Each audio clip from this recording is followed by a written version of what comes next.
وسهلا ومرحبا بكم إلى قناة معلم حذار. Dalam rimba yang sunyi di antara desir daun dan bayang malam, lahirlah satu legenda yang menakutkan dan mempesonakan, iaitu Tombiro. Bersama saya Cikgu Wani di saluran YouTube Muallim Hazar. Kali ini kita menyelusuri karya penuh debaran daripada novelis thriller nombor 1 Malaysia, Ramli Awang Mursyid, berjudul Tombiro Penunggu Rimba. 3 kali surat wasiat dipinda. 4 nama telah disenaraikan dan nama kelima disingkirkan. 12 pembunuhan kemudian berlaku. Segalanya berpunca dari nafsu, kuasa dan dendam.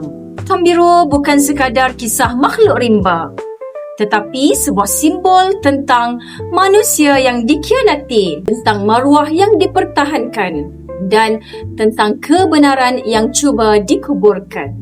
Selepas 30 tahun, mereka yang terlibat akhirnya dipertemukan semula untuk mengatur episod hidup yang syarat dendam dan misteri.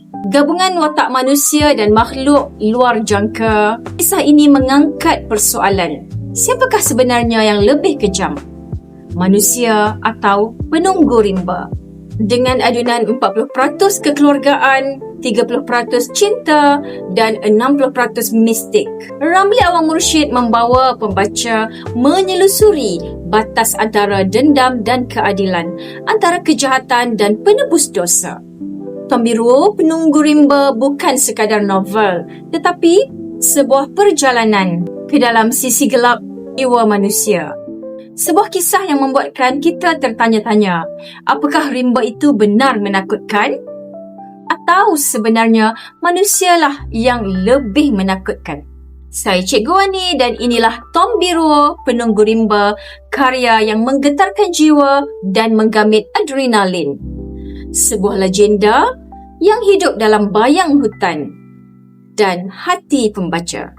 Jumpa lagi dalam resensi buku seterusnya hanya di saluran YouTube Muallim Hazar. Sekian dulu dari saya. Assalamualaikum warahmatullahi wabarakatuh.